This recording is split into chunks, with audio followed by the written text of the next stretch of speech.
Thank you for joining us again on This Week with Sabir. Today in our hot seat is Gajan Ratnasaba.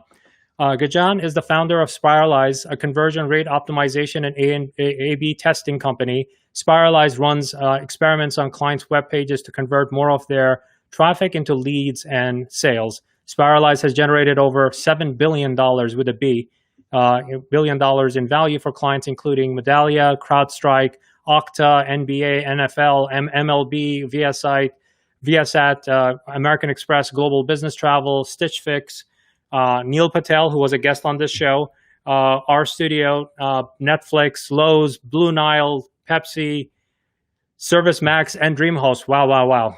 But here's the next part of his bio that's very interesting. Gajan is a graduate of Harvard Law School. So that's very interesting. We want to jump into what happened. And prior to Spiralize, Gajan worked at Jones Day and McKinsey and Company. Well, Gajan, welcome to the show. Hey, Sabir. Great to be on the show. So, Harvard Law School, huh? So before we jump too much into Spiralize and conversion optimization and stuff, I would like to establish you and in the eyes of the audience, like a little bit, so that they get to know you a little bit better. What kind of school? Then how you went to McKinsey and Company, very interesting company, very well known. And then how did the idea of like Spiralize come about, just at a high level, and then we'll go into more detail. So I always liked kind of business stuff, and so while I was in law school, and then when I was working, I was doing stuff on the side, and I was doing these e-commerce things. I was actually, at some stage, I was the world's largest seller of electronic dog fences. Wow. So, yeah, my mother was about as impressed as you are. She was like, I paid for Harvard, and you're selling pet accessories on the internet. And at that time, anything on the internet was kind of a synonym for sketchy, right? Mm-hmm. So what I got though from the experience, other than making a bunch of money, was I got into A/B testing, and I realized you could make small changes on a website that would have disproportionate effects on number of sales. Like one great example in the dog fence companies, we spent forever. If someone called in, we could close that sale 50% of the time, right? So the conversion rate on the website might be 2%, but once you get them to call in, it's 50%. So how do you get more people to call in? Well, we did everything, all the usual stuff of telling them how great our team was and how they were experts. At some stage, we even offered people money to a discount if they called in. And then we took a picture of one of our reps' dads. He was this older gray guy, gravitas. And we had a picture of him in the top header, and we said something like, call Stu, and gave the phone number. And the number of people that called, and when they called, they would ask for Stu, which is phenomenal. So got really into conversion optimization, and then when I was working with clients, inevitably we would talk about what they were working on over lunch or dog fence stuff. And they found it really interesting, and they were like, hey, can you do this for us? And so started off working with doing these little projects, and eventually my boss and I left and found Spiralize. And it's really the coolest job ever for people that don't know what conversion rate optimization is. It's making tweaks on a website that trigger more people to buy. So we'll make a tweak, and we'll do what's called A/B testing. So we'll send half the visitors to the original page, half the visitors to the new page, and we'll see which one results in more people filling out a lead form or selling something. Or whatever it is we want them to do on the site. And it's a lot of fun if you're curious about psychology and people and how things work. I was really wanted to be a trial lawyer because I love this idea of, you build a case and you argue in front of the jury. Unfortunately, when I graduated law school, the kind of cases I wanted to work on, these big bet the company cases. Mhm. And I quickly discovered these cases would be run over the course of 5 to 8 years. They were long, and you had to be like one of the senior partners to argue the case, and you might do one case a year in a busy year, right? And so I quickly discovered I wasn't going to get what I wanted out of that. Where with what we do now, conversion testing, I get to run tests every day, and I get a number back, usually within a week, that says, you were very right or you were very wrong. So or you were somewhere in the middle. it was a nothing burger. No, and Right. you're somewhere in the middle, but you're learning certain things that Right. that was not part of your thesis. You Yes. did not think that would happen, but it happened, which was a great thing. That it happened. Yeah. Yeah. Or you'll find, hey, it worked really well on this segment of the population, right? But Mhm. it crashed and burned on this other segment, right? One thing I love about e-commerce and social and digital, Yeah. right? There is no ego, right? It's all numbers, right? Right. Even if you look at branding, there's numbers. You could put numbers against that, against branding and awareness, right? There's always an argument like, how much value can you put on branding? The Right. thing is, you can. You can measure it, and you can put it, and you know what good branding is versus Yeah. very bad branding. So when you look at e-commerce and social and digital, I don't know what your thoughts are. To me, you actually hit on it a little bit. You said that it's the psychology, right? To me, what's interesting, is very interesting about this field, is stuff that I was not classically trained in, right? As an engineer, as a mathematician, Yeah. as a physicist, whatever it is, I was not, or as a business person or Right. a lawyer, you were not trained on it. However, the platform affords you the opportunity, if you're wise enough to actually take up the challenge, to actually do that test, to understand which flow creates certainty and what flow creates uncertainty in your purchase. So that why are certain sites or your competitors converting at 10%? When people show up to your site, you're converting at less than 1%. Right. That's an interesting problem to have. Very interesting. Yeah, it's interesting, right? So it combines a bunch of things, right? So there are people like you that came from kind of a quantitative side, because it involves math and statistics, right? Mhm. But you also need people that understand the kind of the psychology side, consumer psychology. You need people that are deep on the research side.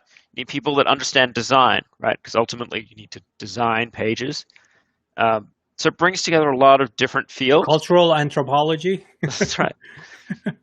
If you look at our team, we have every conceivable background, but it's all people that are interested in this kind of intersection, this multidisciplinary field. And at the end of the day, it's what you said. It comes down to, what do the numbers say? You're either Yeah, check right the or ego you're at the wrong. door. Yeah, that's your Right. report card.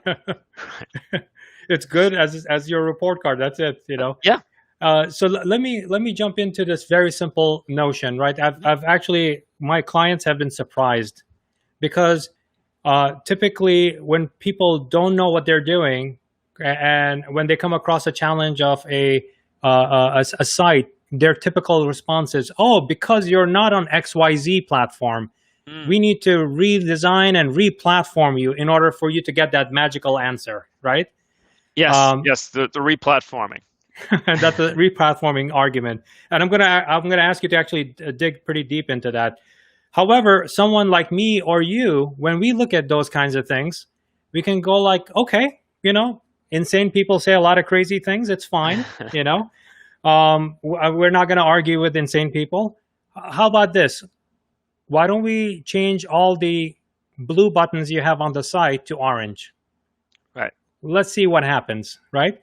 And on the receiving end of it, my clients typically think, oh, like, that's all you want me to change? Yeah, just change that. Change the blue buttons to orange buttons. Right. That's it. Don't change. You want me to change any words? No. I just want you to change it from blue to orange, right? And Right. then they actually make that change, and we did a baseline, and then we see the results and go like, wow, 27% increase in my revenue, No, with one change. And I was it's about to crazy. just do this massive project. Right. I think the So replatforming is interesting, right? Because my guess is in all your years, when you've done, say, sessions with customers or got customer feedback, no customer has ever said, I would have bought the product if only it was on Drupal or Shopify or Magento, right? yeah, That's just not something, they wouldn't even know what that is. right? It matters a lot. It's one of those things that matters a lot internally, Uh-huh. but it, doesn't matter at all about for a customer, right? Yeah, the other thing that I come across now. This is on the replatformer argument, but the other one is they decided to put everything up on their homepage, Hmm. right? Because they thought that, oh, we're missing this and that, right? Yeah, Simplicity plays a huge role in right. my book, right? You should think about like what path you want the consumer to take. One of the retailers I really love, and I don't know if you're familiar with them, IKEA, right? When you go into their store, on the Mm. ground, it actually tells you what path to take. Yeah, If you decide to take any other path, like let's say accidentally you go to the bathroom or go to their restaurant, they have pretty good food in their restaurant. Uh, you go there, you're lost, right? yeah, If on the ground they actually give you arrows on what path you should take. That's a very simple example, but it's genius, right? When it comes to sites, people just put up menu options and footers and buttons and images over images and stuff like that. right. It So often happens over the course of years, right? You have an issue. One of our designers calls it usability band-aids, right? You hear an issue, people can't find the Swedish cuisine section of your website. Great. So you put up a button, right? to make And the then CEO happy. make the CEO happy. And then, a month later, another issue comes up. You put another button on. And you never take anything away because the person whose department is affected, is going to pitch a fit. And so you keep adding and adding and adding, and eventually, you have Times Square. No. I got a better analogy for you. It's not Times Square. Times Square looks beautiful. I'm from New York, right? I'll give you an analogy. Yeah. I don't know if you watched several years ago on Super Bowl. There was a commercial by Mountain Dew. The Yeah. commercial was puppy, monkey, baby. I don't know if you remember that. The head was a puppy, body was a monkey, and the down below it was like a baby with a diaper, right? Perfect. Most of these sites look like puppy, monkey, baby to me. You cannot recognize it. You have no idea. And worse, probably one arm is something else. It's not even monkey. Right. It's that consensus committee kind of design. I like that. I'm going to use that. I'm going to call things. I don't know. That's Is a it puppy, monkey, baby is a baby? trademark of Mountain Dew and Pepsi. Fair enough. So I think that whenever you decide from a user experience, whenever you're thinking about making a change, I believe in making slow changes, right? So that you can study it and see what's going on with it. I would rather put off a site redesign even up to like 18 months Hmm.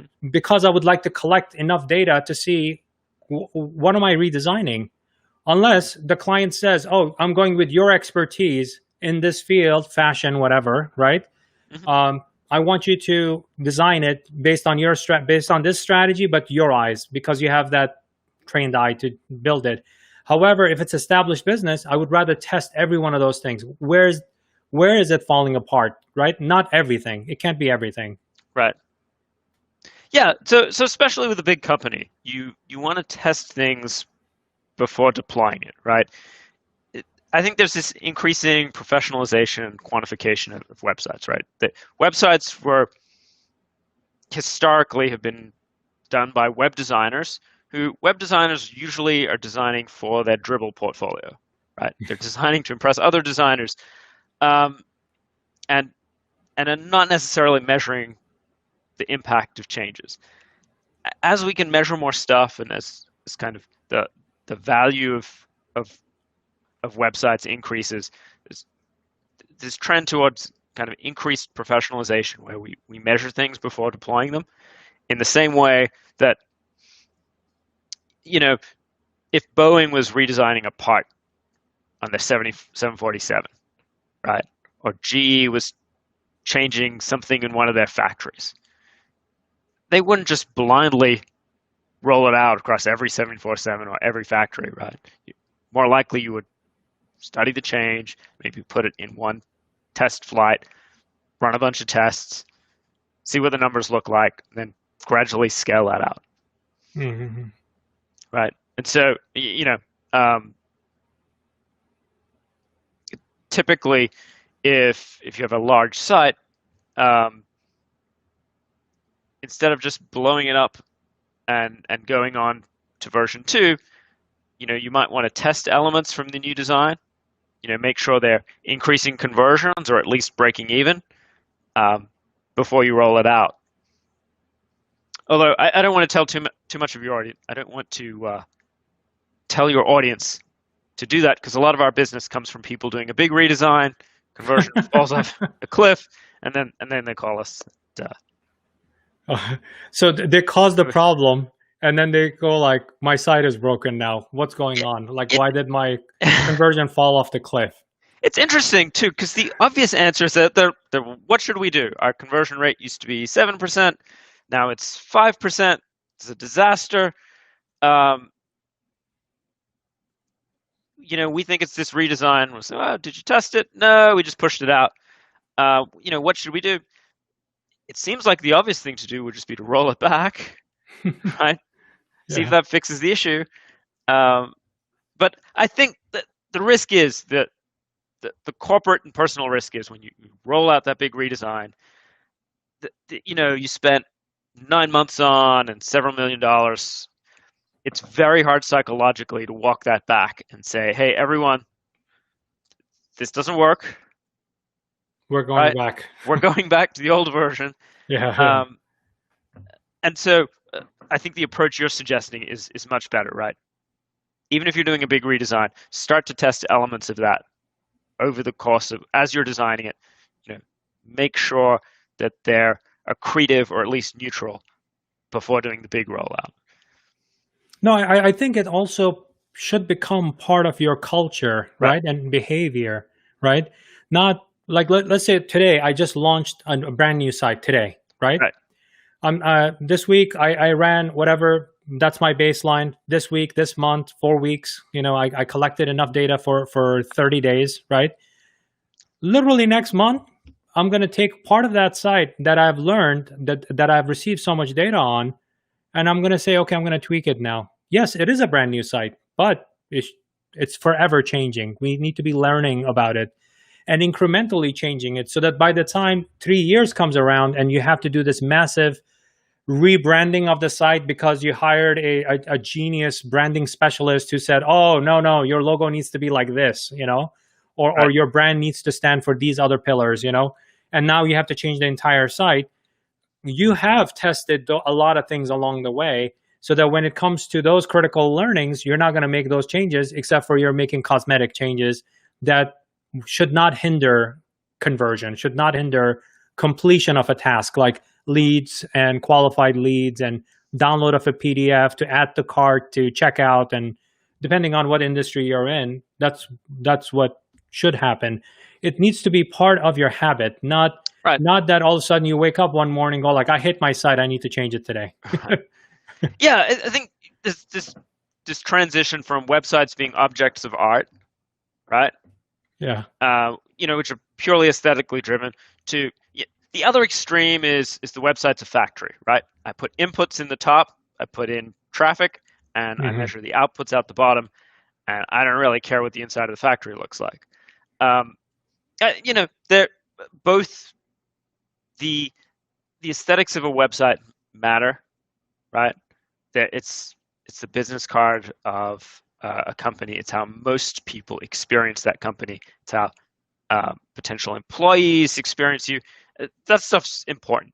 But we definitely shouldn't go to that extreme of thinking of the website as an object of art that is purely governed by aesthetics.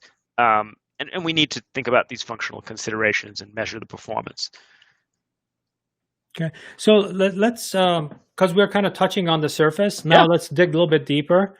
What exactly is A/B testing? Let's start from there, like the very basics. Yeah. So imagine you take a website and you make a series of changes, and I can share my screen and maybe show people an example if they're interested. Yeah, see, I've never done. You'll be the first one sharing your screen on this app. So, Well, what we do go is for very it. visual. I'm very excited. So go ahead and share your screen. We should have prepared this beforehand. I have played videos, pre-built videos, but a live demo I've never done. So this would be very interesting. So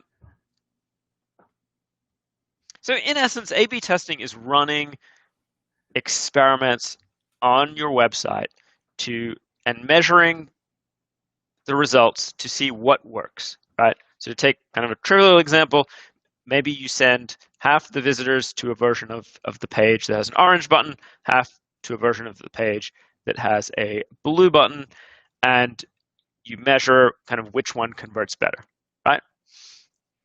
And so here, I think it's the third button that does the screen sharing.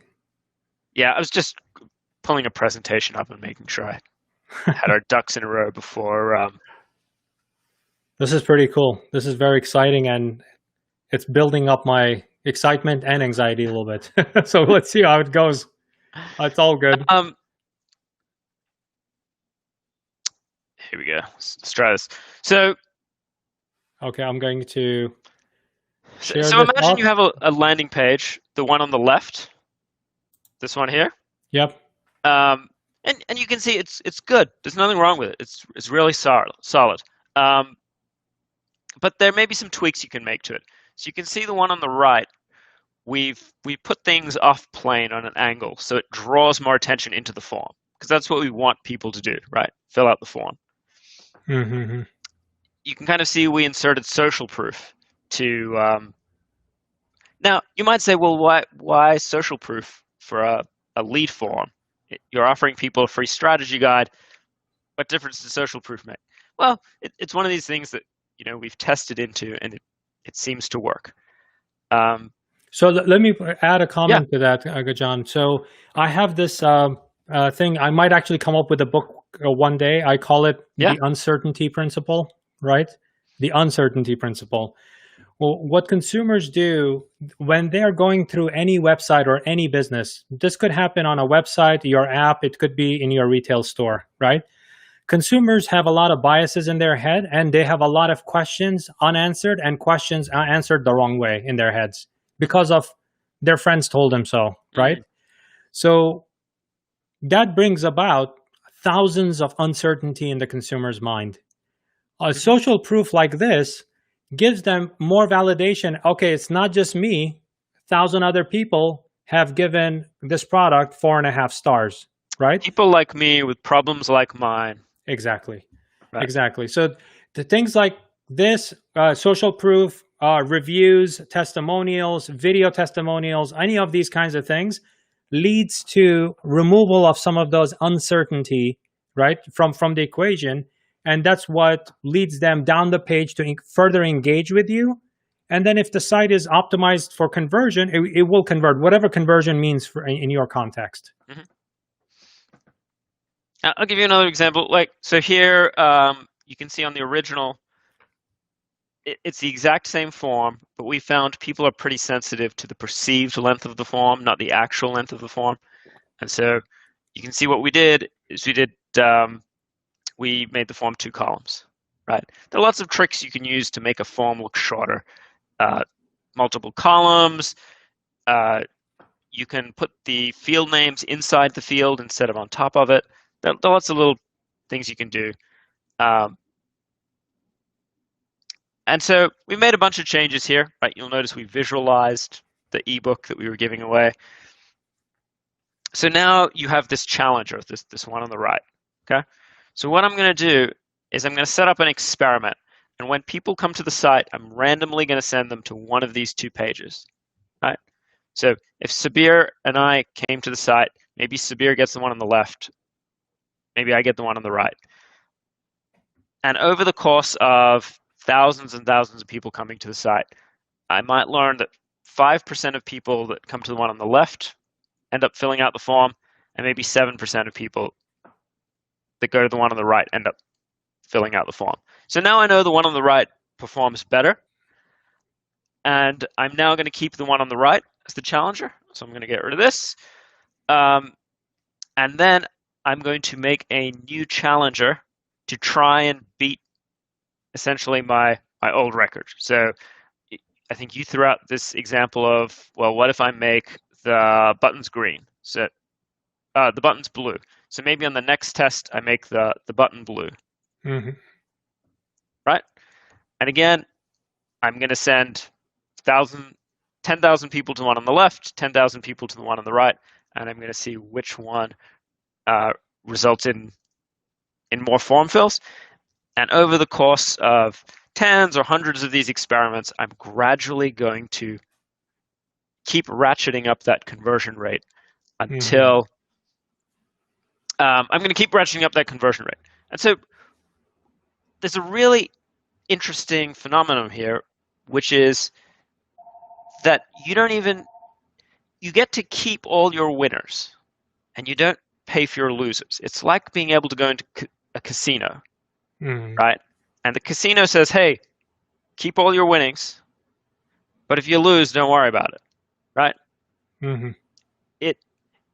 Being able to test is this superpower where you can just keep keeping your winners and gradually accumulate and make that site better and better and better and convert at higher and higher and higher rate. Right. So now if we are looking at, I mean, that was a great example, by the way, and the screen share worked really well. So I'm really, you did a groundbreaking thing here right now, which was incredible. Thousands of people getting divvied up 500. Yep. And I'm not running one test. I might be running different tests because I have 15 different documents, or I might have 15 different products that I'm trying this thing on. Oh, you might want to change a bunch of different variables. So on one, you make the button blue, and one, you make the button pink, and on one, you make the button green. So now, not everybody, I mean, I know you came from Harvard Law School. I don't know how much high-level math you have taken. I've taken a lot of math in my life, a lot of physics and math. It's like you can compare me to like a Sheldon Cooper of Big Bang Theory. I've went taken to that engineering much. school, but I didn't have a hardcore math background. So I'm sure that given our audience and given entrepreneurs, they come from all different walks of life. I'm sure that they don't have that. So how do you become as sophisticated as that mathematician or a physicist, to understand all of that and kind of run all these tests so that you can actually get to to that sweet spot where your business is growing and because the thing is, just fast forward, it's not just organic traffic that's coming to your site from your email. You're spending a ton of money on paid media, and you want that to convert and get a higher return on advertising spend. So that's a practical reason behind it. Right. Maybe you don't have 1,000 people to throw at a site, but you might have $1,000 to throw at Facebook to drive traffic to you so that you can run this test. Yeah, so you can be really, really complicated about it, or what you can do is take a quite simple approach and say, hey, I sent 1,000 people to the one on the left, and I got 50 people filling out the form. I sent 1,000 to the one on the right, and I got 70 people filling out the form. Which one should I keep? Right. That's the simplest way of doing it. Simplest way to do it. Of course, I want to keep the one with versus 70. next week. Yeah. Cool. But I'm sure that there are sophisticated and affordable solutions too, right? Software. there are all kinds of calculators and software. Google has an awesome free product called Google Optimize. Mm-hmm. And it's free. It's built into Google Analytics, and it's awesome. And so, anyone can test. And like I said, it's like a superpower. It's like being able to walk into a Vegas casino and keep your winners and discard your losers. Yep. I mean, what's interesting about Google Optimize is you could actually literally select the text you want to change. Yeah. And just change just the text, because your call to action might be a little different, right? Download now, learn more, something like that. You could check both of those things to see A/B test it, and it's a free product, just like Google Analytics. So that could automate it. What are some of your other tools that you use for testing that you have come across that you really like? Yeah. So Google Optimize is awesome. It's free, and like you said, you can make simple experiments yourself just by you can just literally drag things around, edit text using a visual interface. You don't need a fancy developer. So that's awesome. So now maybe back up and think about, well, there are thousands of things I might want to test on my website, right? And I probably only have enough traffic to test one or two things, right? Maybe I have enough traffic to test one or two things every month. The biggest challenge is knowing which things to test first. Actually, before you get to what things to test first, you just said that maybe I don't have enough visitors to my site. Right. Why is that significant? If you could just dive into it a little bit to explain why that's important. So you want nice big sample sizes to draw a valid conclusion. Imagine in that example we just went through, instead of sending 1,000 people to each of the two, what if I could only send 10? Right? I'm probably not going to get a result that I can rely on, right? I might send 10 to each. One of them might get one person signing up, the other might get 0. That doesn't really mean anything. It could just be that one got lucky on that day and the other one got unlucky. You really want nice, big, juicy sample sizes. We don't always have that luxury, and so there are things you can do about it if you don't. But the bigger the sample size, the more reliable that result is, the more you can trust it. And let me insert the nerdy term here: statistically significant. You got it. Yeah. So now let's say now we have 1,000 people, and we do have a statistically significant sample size, right? That's actually one of the reasons why pharmaceutical companies and other companies actually do sample sizes and clinical studies to see if we hold back this medicine versus give placebo, does it work? You're doing the same thing with the website when you are testing a green versus blue versus orange, or learn more, buy now, shop now, different types of text. Those are just simple examples. It could be that you're testing a whole landing page that's completely different. The two are very different and tell very different stories on both of those pages. So let's say now we have a statistically significant sample. Yeah. Now let's go into what you were saying earlier. Yeah. So a big challenge is knowing what should I test, right? What should I test first? And one nuance is what you're really interested in, where a lot of marketers go wrong. What you're not interested in the general population, right? Imagine you're a Ferrari dealership, right? And you get 10,000 people coming to your site every day, right? Most of those people are looky-loos, right? They're never going to buy anything. It doesn't matter what you say. They're not going to buy anything. The problem emerges if you ask them why they're not going to buy anything. They won't tell you the truth. They'll lie to you and say it's too expensive. Opinion. Yeah, the ground clearance. Oh, it doesn't have this. It needs a flux capacitor, right? They'll give you all kinds of bullshit, right? So, for most websites, 90% of the people that come just fundamentally will never buy anything ever. That's just the reality. Mhm. They're also another group of people who I think of as like the true believers. These are people who are already converting. They like you. They're like your mom. They like you too much, in fact, right? So you don't want to ask their opinion because they already like you. They're already buying your stuff. Marketers, My mom tells me I'm beautiful. you are beautiful, Steve. She's right. Um, so marketers love to ask that group questions because A, you've got their contact information. They bought something, they filled out a lead form, whatever. They also like asking those people questions because they say lots of happy words, right? If you ask them, they'll inevitably tell you something like, "Oh, I bought it because you guys have the best customer service," right? Blah blah blah. What you're really interested in for the purposes of conversion optimization is people on the bubble. Someone that almost purchased, someone that almost filled out a lead form, someone that, you know, almost asked for a price quote, but didn't, right?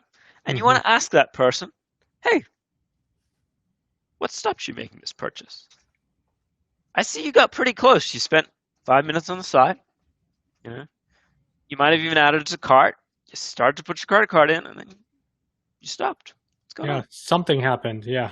Something happened. And if you can get deep inside that person's head and figure out what stopped them, and you can address that concern or that anxiety or that lack of desire, that's going to drive a massive number of conversions.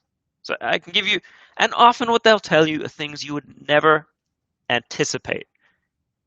In fact, almost always they're telling you things you wouldn't anticipate because if you knew these things, you would have done them, right? Mhm. So my favorite example is we had a SaaS client, and we asked people, "Hey, is there anything stopping you making a purchase?" And about 10% of people who are on the bubble said, "I don't know if it works on a Mac." Now, this question is bizarre because it's a SaaS product. Of course, it works on a Mac, It works in a browser. right? It works in the browser. Yeah. But 10% of people had this objection, and sure enough, so we thought, well, this doesn't make sense. We discussed it with the client. That's stupid, right? So we thought we'd test it. Sure enough, we put a Mac and a PC logo up on the page. Mac compatible, PC compatible. Mac compatible PC. The client engineers, that was hilarious. It's ridiculous. It's embarrassing. But sure enough, we do this. The conversion rate goes up by about 10%. Right? So you asked about tools. The key tools are anything that can help us talk to people on the bubble. Someone that nearly made a purchase, but didn't. And so, one really powerful tool is just talking to people, right? So we spend a lot of our time just talking to people at your call center, right? We'll go meet the client and we'll say, hey, where are the call center people? And they'll be like, oh, they're in the Philippines, right? Or sometimes they're like, oh, they're in that building over there. Great. So we walk over. And marketing probably never spoke to the customer service people. Yeah, they're like, don't go over there. I remember one of the first clients we had went to a big building and said, hey, I want to talk to customer service people. And they're like, I don't know where they are. Someone looked it up on the directory. They're 2 floors down. We go down. And we just say, hey, when someone calls in, I bet you get the same 10 questions every time. What are those questions? And they know what they are. They'll rattle them off. They probably even have a doc that they make to train new people that says, hey, we keep getting these 10 questions. It never occurs to them. Right. Where's my order, number 1? Right. Yeah. Well, you're right. You have to calibrate them and say, hey, I'm really interested in pre-purchase questions. I'm not interested in post-purchase. I'm not interested in delivery issues. And they'll have a list of things. And then you take those things back up to marketing. right? So talking to people that talk to a lot of customers is just this key tool. So salespeople, customer service people, people take orders. All these people are conversion gold because they just have a lot of interaction with people on the bubble. And if someone calls in with a question, does it work on a Mac? We know that 10 to 20 times more people had the same question. Exactly. Yeah. So- Actually, that's Gajan. That's Yeah. very interesting because one of the things that I actually push my clients, and when I say clients, any of the businesses that I've worked in, usually you see on a payment at the card, you see usually the credit cards you accept, right? It's right there. It's Visa, MasterCard, the usual suspects, Right. Apple Pay and stuff like that. Right. And then I asked them to actually have an FAQ section on the page, on the same page, that says what types of payment methods do you accept, right? And then I listed out in English, we accept Visa, MasterCard, blah blah blah blah blah, Yeah. Apple Pay, Google Pay on as mobile pay device, methods. And they usually ask me like, aren't you repeating yourself? I said no. There are at least two types of consumers, right? Some are visual, highly visual. So they see the icons, it makes sense to them.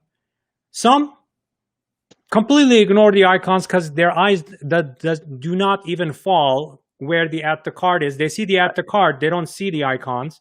So they go like, oh, let me see if they accept Google Pay because I'm on an Android device, right? So you have to double it up to kind of have that repeated, even though it's to you in your head, you think like, why is he being redundant? It's from experience. You have to do it because there are 7 billion of us on Earth, right? And each one of us has its own opinion, but some of us are actually split into 2 groups or 3 groups. Some of us are very visual, so others are very literal, that we have to read it, like especially return policy, privacy policy, stuff like that. That's why they exist. How many people go there? Maybe small number. However, they exist. If you don't put it up, it means that it does not exist, and probably you're a bad person and you're not doing the right things. Yeah, it's interesting, right? How much is enough? Well, you'll know it's enough when the question stops coming in. Yep. Right. Or different questions come later. Right. Yeah. One other thing you said there, and I want to kind of unpack it a little bit. This is from my career experience, right? Unfortunately, what I have seen, it's how you ask the question shows you are biased towards certain answers. So as a marketer, and I'm not pointing fingers at marketers, it could be any function, whoever's running the survey, right? The way you ask the question, and I love Amazon for this reason. They would actually shut down your seller account if you ask a review question which is biased in their opinion. For example, we know that you love our product. We would love it if you give us a review or a great review, right? You're not telling them what kind of review they should write, but you're already biased with good product, great customer, give us a great review. That's a biased question, right? That's a very clear-cut type of a biased question to ask, where you're literally pigeonholing the people to say that you must like this, so that you have to give me a good review. It's biased. The other bias comes from the marketer or whoever's running the test, whoever's responsible for that experience, to show that they're doing a great job. So the questions they ask, they are not asking the critical questions they should ask to improve the business. So, because you know that you and I know on the other side of the answer is tremendous growth. But a lot of people don't get that. They think that if they ask this question, it makes me look like a bad person because I did a bad thing and now I have to roll the entire site back of 9 months of work because I made a bad decision. It reflects on me, so I'm not going to ask that question, right? You and I would ask that question. It's the toughest question to ask. Go like, okay, you know what? Doesn't matter. We want to do the right thing. And you could ask it incrementally. So what are your thoughts about like biased questions versus, when you're setting up the test, in order for the test to be correct, Because if the question is not right, forget about the answer. Right. Yeah. So I think you want to ask big open-ended questions. The problem people often ask closed-ended questions or multiple choice questions. I think less to be malicious than because it's easy. If you ask a multiple choice question, it's You easy can put to it in tabulate the buckets. results. You get a nice graph. Or if you ask open-ended questions, like, hey, is there anything stopping you getting a demo today? And you give them a nice big free form text place to answer. It's a little harder to tabulate. You need to have someone go in and manually cluster the answers. But you get the most interesting answers when you ask open-ended questions. Because to go back to the Mac and PC logo issue, it never would have occurred to us to ask the question, do you think this works on a Mac? And the reason it wouldn't occur, the reason you're not likely to ask the right questions is because if you knew what the issue was, you would have fixed it. Right? So I think the key is just to ask these big open-ended questions. Another tip I'd throw out is you notice when I ask that question to say a customer service rep, I try and get more than one thing out of them. So I'll say, hey, I bet you get the same 10 questions every time. So I've dropped the anchor 10. Don't just tell me one thing. Tell me 10. I'm expecting 10. Right. And so they'll give you, or even if you're talking to a customer, they'll give you something and you should summarize it so they understand you heard them. Okay, so Sabir, you want to make sure it's going to work on your Mac. What else?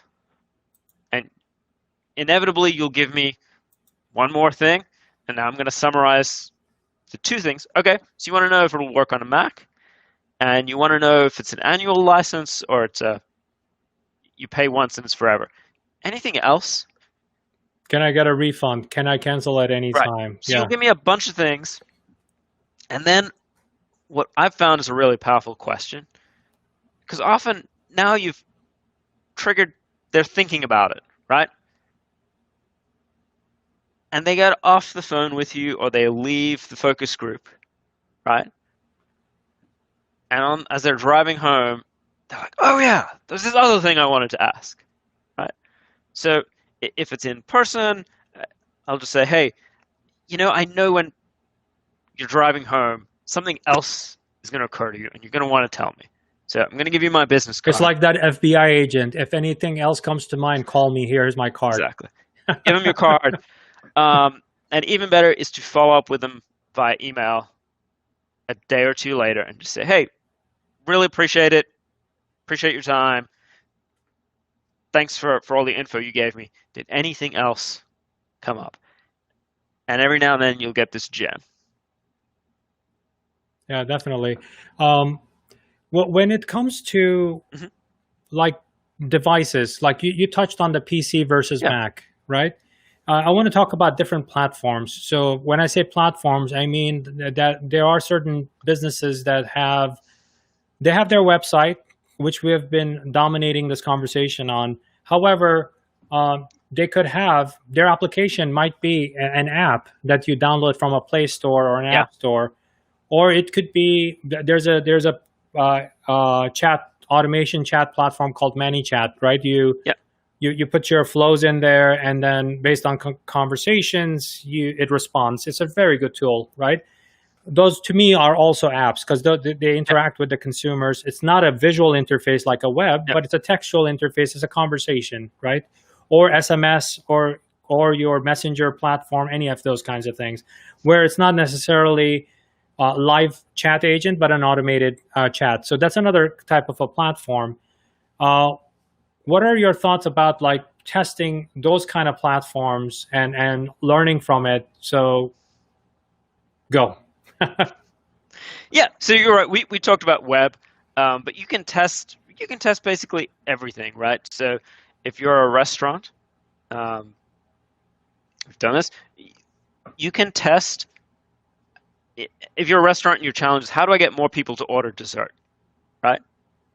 You can run a test on your menus. You print out 2 batches of menus, half, printed with a big picture of the cheesecake, half just conventional menu, and you hand out thousands of these menus, and you see which one results in more people buying the cheesecake, right?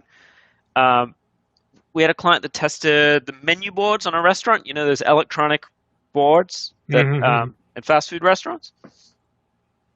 You can test. Magazines have been testing ads for at least 50 years. So they ran the original A/B tests. They would run one version of an ad and send it to the West Coast. One version of the ad would go to the East Coast, and they'd see which version of the ad generated more sales. You can test web apps. You can test emails. You can even, it's a lot of fun to test things in your personal life, right? I know in digital marketing, people often struggle to explain what they do for a living, right? Cocktail parties, people say, "What do you do, Sabir?" Right? My entire family doesn't know what I do. Right. And so I think it's a fun thing to test, to write a couple different versions of what you do, try a bunch of different versions and see which one lands. Yeah, George from Seinfeld used to do that all the time. Really? I'm an architect. A marine biologist. I'm a marine biologist. That's right. Yeah, that's amazing.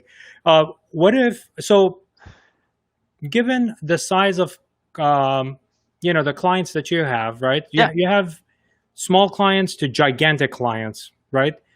Do I need a big team to be testing using these kind of like Google Optimize? Yeah. The other one I want to throw out is from our friend Neil Patel, Crazy Egg. He's one of the guys behind it. So that's another great tool. I always deploy that because it gives me heat maps and scroll maps and stuff like that to see if there are dead zones on my page that I need to move certain important things more higher up, or I need to make some tests and stuff like that. Do I really need big teams? Do I need to hire a lot of consultants like Sabir and Gajan? Can I do this on my own? Of course you do. Your website will explode, and you'll be shunned by people if you don't hire Sabir. So, children will flinch in the streets with horror. So the best test is the one that you actually run, right? So don't let the perfect be the enemy of the good. You can run pretty simple tests pretty easily by, from your living room, right? Using a tool like Google Optimize. Where companies might hire someone like yourself or myself is if the stakes are really big, billions of dollars are at stake, and you want to run lots of tests, and you want to run big tests. So you don't want to just change a word, you want to make radical changes in the design of a page, you might want to make radical changes in the flow. Lots of our clients want to product positioning potentially. Yep. You might need new photography, you might need to change the way your if you're, say, an insurance company, and you might ask people a bunch of questions before sending them their quote, you might want to completely re-architect that flow. They're the kind of complex things that you might want to bring in a team for. But all that, again, the best test you can run, it's better to run a test than to do nothing, right? So the best test is one that you actually run. So, one of the things that I typically say is that, what I've seen in businesses and people who run businesses, or they run marketing or operations and stuff like that, a lot of people go for the sexy, right? What's sexy and trendy right now? I need to be doing that, right? I went to college, and if I didn't have a 101 level course, they did not put me in the 201 level course because that was a prerequisite for the 201 level course. So why in life would you assume that, you should be doing this massive thing, but you have not done the basics? Like, you should do the basics. You don't have to hire me. Go and That's do often the the case basics. with personalization and using complicated third-party cookie data. Often personalization is really hot at the moment, and intuitively it seems like a great idea, but it's a case of what you just said of yes, you should absolutely do that, but you should walk before you start running. Right? Yeah. Before you go through the incredibly How about you complicated. crawl first before Right, when you were a baby, you did not start running right. out of your mom's womb, you know? Cool. Um, yeah, Gajan, I mean, I loved our conversation. Like, you know, I promote this show as $100,000, insights. I think you have delivered several of those things, right? One of the things that I would like to kind of close out with is, what is your number one conversion rate optimization expert insight you would like to give?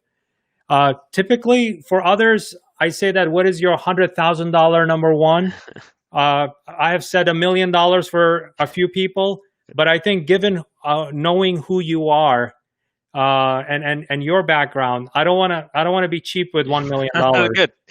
Yeah, so I need a number north of that, and then I We're want gonna go with to $1 share billion. that. Well, $1 billion is good. let's go You with $1 sound billion. like Dr. Evil right now, but let's go with $1 billion, $1 billion expert insight that people should walk away with. Yeah. So I think the number one thing that every business should do, right? And this is completely intuitive to people that ran businesses in the physical world. Imagine you owned a record store, and every day 1,000 people came in, they rummaged through your shelves, they pulled something out, looked at it closely, and imagine if 99% of those people put the record back, or even worse, took the record, put it in a cart, wheeled it around for a while, then turned around and left. Half of them left. That would be weird. Yeah. And if you were the manager, what would you do? You'd shine up your badge and you'd go ask them. You're like, hey, in just the same way. Yeah, why is that acceptable, by the way? Yeah, in so we e-commerce? take for granted, people take for granted that 1 in 100 people will buy, that only a third of people that put something in a cart will Check out. complete the transaction. Yeah. That 1 in 1,000 people that get to a website will want to engage with one of your sales representatives. So I think people have taken that for granted and they've developed scar tissue, but they're fundamentally weird behaviors. So my $1 billion tip would be, find ways to engage people that are on the bubble. Someone that nearly got a quote, someone that nearly made a purchase, and just ask them, hey, help me understand what's going on. Was there anything that stopped you getting a quote? Is there anything that stopped you making a purchase? Collect that data, right? Come up with some solutions that will help you figure out. Come up with some solutions for what you could do about it, and then test them. We all have great ideas. You'll have a bunch of great ideas, but subject them to a bit of discipline of testing. Measure, does this thing actually help? And then do it again, and do it again, and do it again, and make it a habit. And if you do that every month, just the discipline of getting in that cycle, every month asking people in the bubble, hey, what stopped you making a purchase? If you come up with solutions and then you test those solutions, you will have $1 billion business. Awesome. Thank you, Gajan, for joining us today and sharing your wisdom around conversion rate optimization. You can actually visit Gajan on the web. Here's his website, spiralize.com. Thank you, audience, for joining us again for another episode. Gajan, Really, I'm really honored and to have you on this show. Thank you very much. Thanks, Sabir. Thanks for having me. It was a lot of fun. All right, bye everyone.